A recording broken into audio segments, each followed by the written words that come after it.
On occasion, I've showcased some pretty good films here on Anime Abandon, and while some of them are in my top 10, I think it's high time I showed you my number 1. Bar none, Jin-Roh the Wolf Brigade is my favorite anime film, and one of my favorite overall films of all time. It's really hard for me to pin down exactly why I love this film so much. It has a methodical, almost dragging and deliberate pace, the voice acting is low-key and a bit uneven, and there are moments where the plot is hard to follow. Needless to say, it's a film that makes itself hard to like. But with all of that said, I love the film's atmosphere, its story, its setting, its score. Most everything I love about film, I love about Jin-Roh. For the uninitiated, Jin-Roh is a film based off of writer Mamoru Oshii's Kerbero Saga, a franchise that has spawned radio dramas, visual novels, manga, and live-action films since 1987. A handful of comics and the live-action films have had a US release, but Jin-Roh is definitely the most well-known entry in the franchise. The saga is set in an alternate universe where the Germans had occupied Japan instead of the Americans during World War II, thus sculpting the political and cultural landscape with Germanic influence. Specifically, but not exclusively, these stories center around a paramilitary organization that calls itself the Special Unit, which act as the de facto armed force that governs public order. This Japan is one of constant struggle, economic disarray, and social unrest. Armed rebellion remain a constant threat against the government, and violence is commonplace.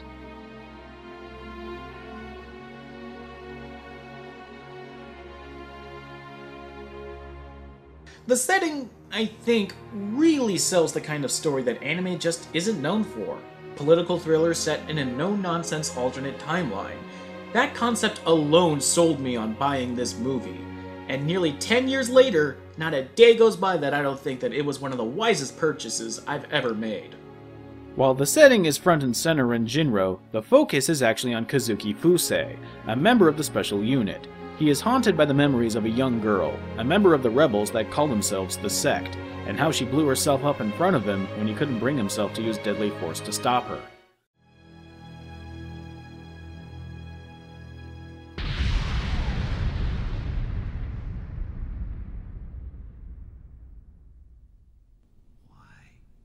Why didn't you shoot? I don't know. True story here. When I first watched this film and I got to this point, I literally told myself that I would never watch a better film than this. Now, keep in mind, I was 13 at the time and fairly inexperienced with film, but I am taken aback on how my feelings about Jin-Roh are this strong, even nearly a decade after the fact. Fusei takes the fall for allowing the terrorist girl to blow herself up and knock out power to a major section of the city.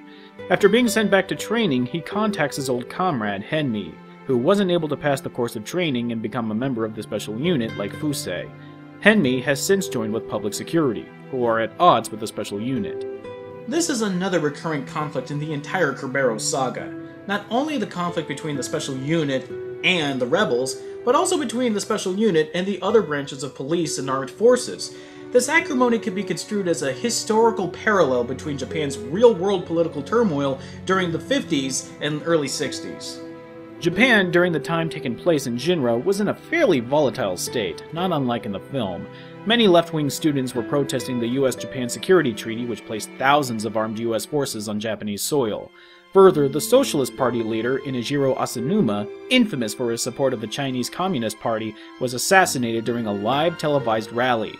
Even the Prime Minister at the time, Nobusuke Kishi, resigned from office after prolonged protests over the Treaty of Mutual Cooperation. Not to mention the fact that this was also during the Cold War, and knowing the horrors of nuclear war firsthand, Japan was very wary of being within striking distance of the superpower Russia. Keep in mind, I didn't know any of this when I first saw Jin-Roh, but understanding Japan's actual recent history adds a new layer of depth to this film that I was never privy to, and it also helps to decipher a hidden metaphor within the film that I'll go into later. After receiving information about the identity of the girl from Henmi, Fusei decides to visit her grave on the outside chance it can give him peace of mind. However, he comes across a young woman who is praying at the girl's grave.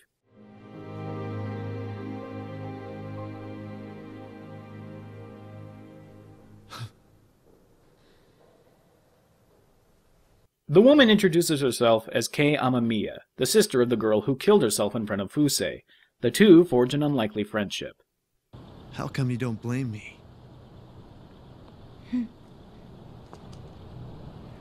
You were both doing your jobs. It wasn't your fault. Besides, they say you had the chance, but you didn't shoot. One of the more obvious themes of Jin-Roh is the fairy tale Little Red Riding Hood, and the film is not being subtle about it. From Kei and her sister wearing red hooded cloaks to the title of the film being The Wolf Brigade. I mean, Kei here might as well hand Fusei the book right now.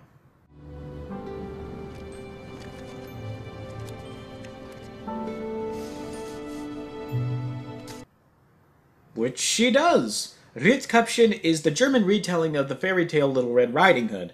Remember, in this film, Japan was occupied by the Germans.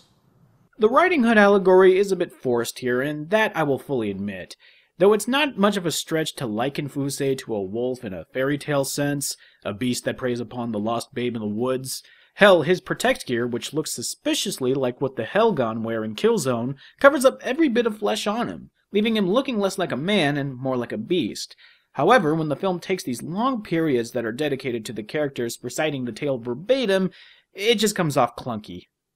She was forced to dress in iron clothes and was told, when you wear out those clothes, I'm sure you'll be able to go back to your mother. I wonder what that's supposed to be about. Later, during a training exercise, Fusei continues to be haunted by the young terrorist girl, all the while Rotkäppchen, one of the earliest versions of Little Red Riding Hood known, is narrated.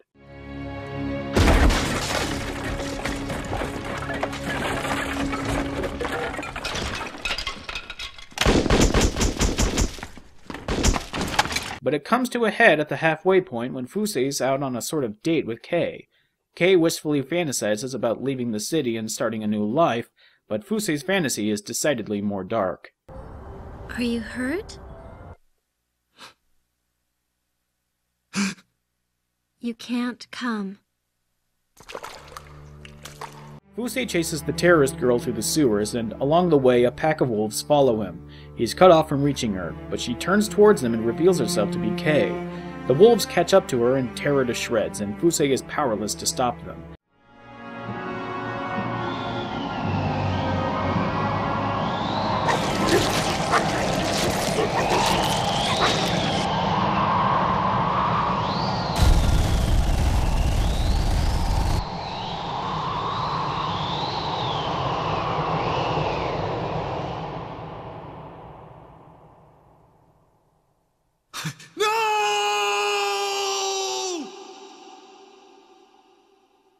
It's a lot to take in at one time, but this scene is essential to— Sage! What are you doing? Owen Citizen of Brows Held High, everyone. Charmed. But seriously, what do you think you're doing? I was just going to talk a bit about the underlying themes. Underlying? Sage, I didn't spend months on the site trying to expound on the nuances of trash humpers to let you feign profundity and indulge in sophomoric metaphors. What? There is nothing underlying this scene whatsoever. The whole dream sequence is an allegory, and an elementary one at that, of the Red Riding Hood story. Both Kei and her sister are clad in red cloaks and carrying satchels, wolves follow Fusei as he pursues both of them, and hell, the film bashes the viewer over the head with direct lines from the actual fairy tale. There is no subtext here that warrants any further examination. This scene couldn't be any more on the nose than if it was literally beating you over the head with a copy of Grimm's fairy tales. Are you done? Yeah, I'm through. Good.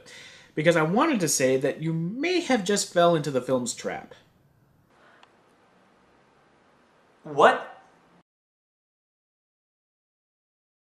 I've said before that the Red Riding Hood allegory is very hard to miss, but the constant narration of the story and all of the obvious imagery is less about intent than it is about obfuscating. Yeah, it just may be that Red Riding Hood here is actually a red herring.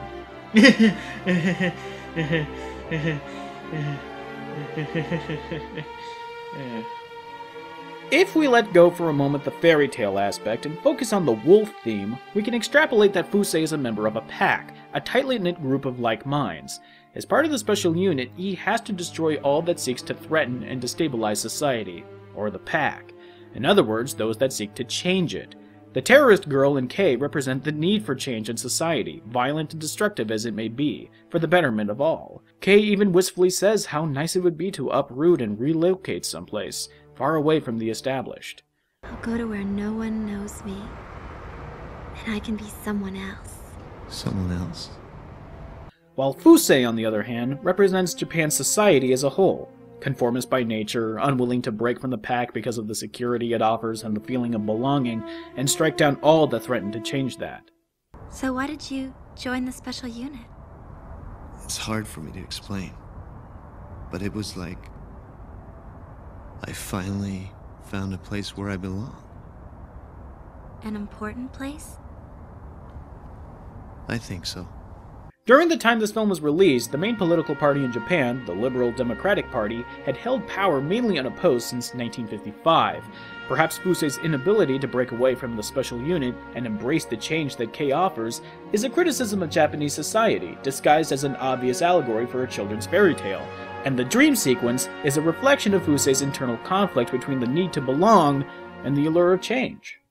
I'm not saying that this was Mamoru Oshii's true intent, but I'm just offering this as another example of how to think about the film. And isn't intellectual consideration one of the core precepts of film analysis? Wow, I guess I was quick to judge. Don't worry about it, Owen. Do not fear to be eccentric in opinion, for every opinion now accepted was once eccentric. Ah yes, Bertrand Russell, if I'm correct. Yes, you are. But of course I am.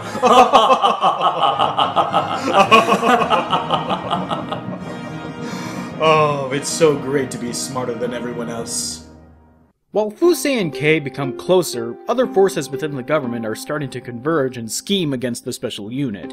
It seems that select individuals from all branches of police and Japanese federal agencies are attempting to create a scandal that would formally dissolve the unit and allow them to converge into a single operating force that will take the special unit's place in governing public order.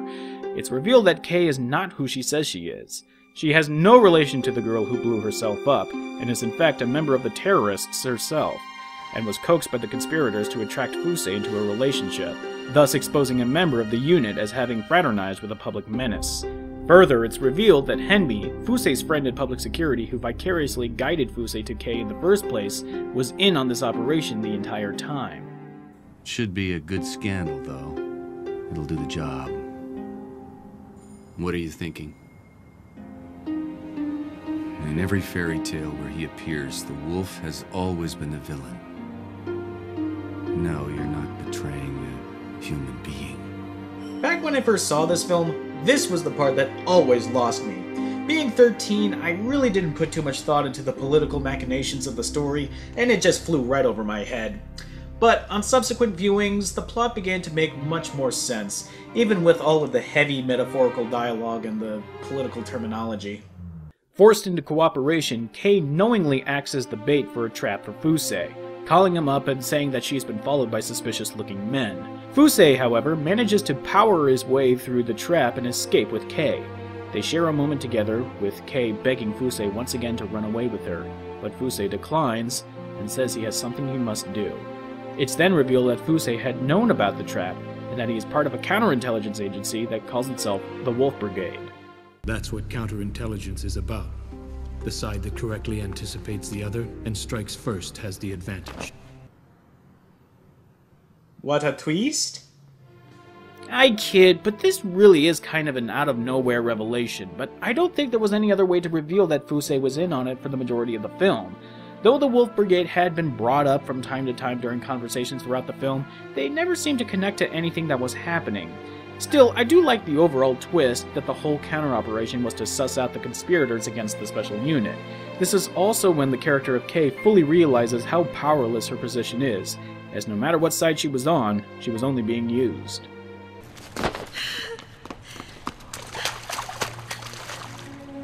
What else could I do? What choice did I have? You know I wanted to go with you. You know I did, but you weren't someone who could. Clad in his armor, Fusei is able to take out the gunman that had followed him since picking up Kei, leaving his old friend Henmi for last.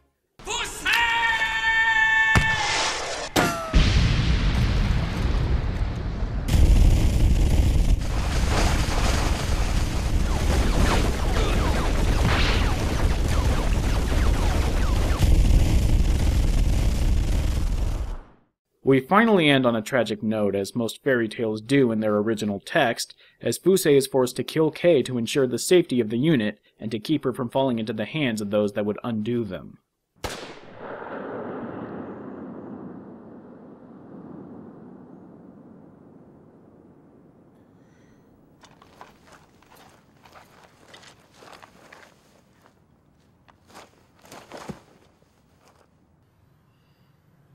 Hey, did you know that the same guy who voiced Fusei voiced the coffee guy in The Humanoid? Coffee, my salvation from my day-to-day drudgery. I'm sorry I spoiled the mood, but I didn't know where else to put that little tidbit. Even for as long as this review has gone on, there is still a wealth of other themes and particular scenes that I didn't get to talk about. I guess that's to make up for the fact that I went through the film's plot in its entirety and may have turned off some people from watching it, which for most of my positive episodes here on Anime Abandoned is my ultimate goal. Even if you know now what's going to happen, I still urge everyone who hasn't seen it to find a copy and watch it. It's one of the most somberly beautiful films I have ever seen. Like all good things, this too must come to an end. However, with the new year rapidly approaching us, I believe we should start off with our best foot forward.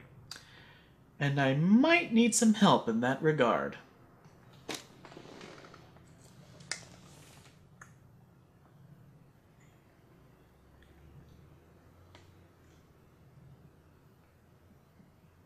Till next year.